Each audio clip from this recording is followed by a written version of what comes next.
रामकृष्ण हरे सज्जन हो.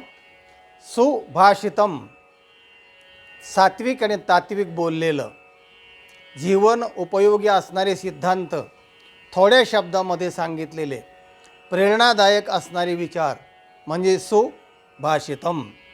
त्याच्यामध्ये गूढार्थ असतो, व्यंग्यार्थ असतो, असे वेगवेगळ्या अर्थाचे सगळ्या प्रकारचे सुभाषित आहेत आणि त्याच्यामध्ये खूप खूप ज्ञानाचा खजिना भरलेला आहे. असंच एक सुभाषित आज आपल्यापुढे सादर करणार आहे. विश्वामित्र नावाचा एक ऋषी 60,000 वर्ष तप केलेलं, पण तो इतका हट्टी होता, इतका हट्टखोर होता ना, आणि कुठल्याही विषयामध्ये कॉम्पिटिशन करायचं, स्पर्धा करायची. एकदा तर त्या मेनिकेच्याच मागं लागलं. मेनिके के पिच्छे लगा तो हो गई तोबा तोबा, असं एक भारुड आहे, विश्वामित्रा संदर्भातच आहे. तर एकदा त्याने ब्रह्मदेवाशीच कॉम्पिटिशन सुरू केलं. ब्रह्मदेव कोण लागून गेला आहे, 4 तोंड झाले, मग काय फार ज्ञान असतं काय, मी सुद्धा प्रतिसृष्टी करू शकतो. प्रतिसृष्टी केली विश्वामित्रे, असं वर्णन आलेलं आहे शास्त्रामध्ये. तर विश्वामित्राने दुसरी सृष्टी निर्माण करण्याचा चंग बांधला आणि ब्रह्मदेवाच्या कॉम्पिटिशनमध्ये तो उतरला. आणि मग त्याने पहिलं असायला वाटलं की आता पहिलं काय करायचं, तर मला अगोदर भाषाशास्त्र निर्माण केलं पाहिजे आणि ज्या शब्द पहिले आहेत ना त्याला दुसरा शब्द प्रतिशब्द तयार केला पाहिजे. आणि मग त्याने, कारण भाषाशास्त्रामुळे ज्ञान होणार ना, मग एक एक वस्तू तयार करायची, मग त्या वस्तूला नाव द्यायचं, मग माणूस तयार करायचा, असं करता करता तो करणार होता. भाषाशास्त्र लिहिताना मग त्यांनी प्रतिशब्द तयार केले. जसं एखादी बाई उठली सकाळी की ती म्हणते, बाई झाडून बिडून काढलं, उशीर बिशीर झाला आणि पाणी बिणी आणलं. आता पाणी आणलं असेल पण बिनी काय आहे, झाडून बिडून काढलं, झाडून काढलं असेल पण बिडून काय आहे, म्हणजे प्रत्येक शब्द डबल डबल करायचा. भांडे कुंडे घासले, भांडे कुंडे काय, तेव्हा हे 2-2 शब्द हे विश्वामित्राचे आहेत, असं शास्त्रकारांनी त्याचा अर्थ लावलेला आहे.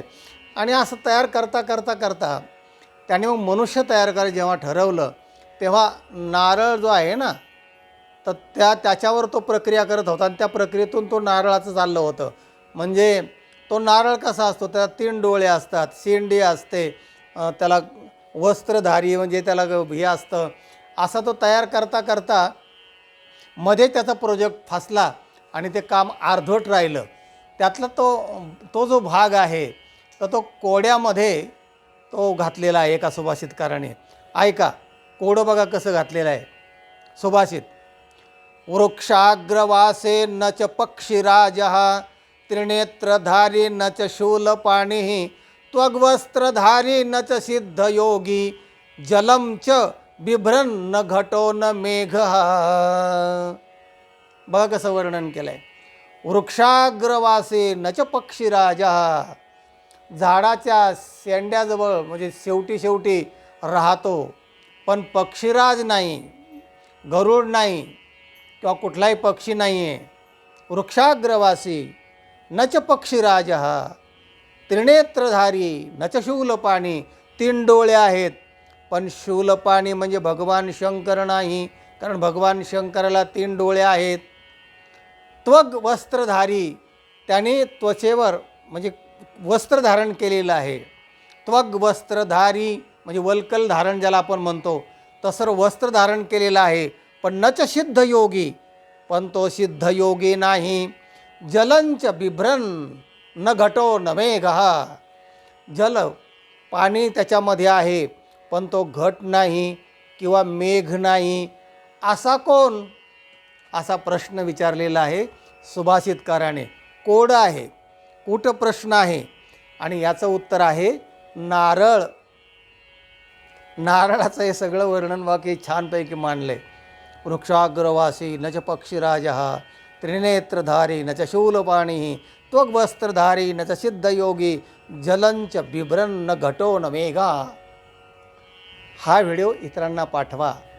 कोडं माणसाला आवडतं, लोकांना कोड्यात टाकायला तुम्हाला बरं पडेल आणि त्याला कोडं नाही सुटलं की तुम्ही सोडून दिलं की त्यालाही आनंद होईल.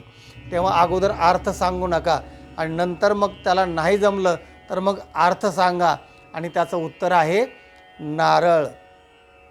रामकृष्ण हरी.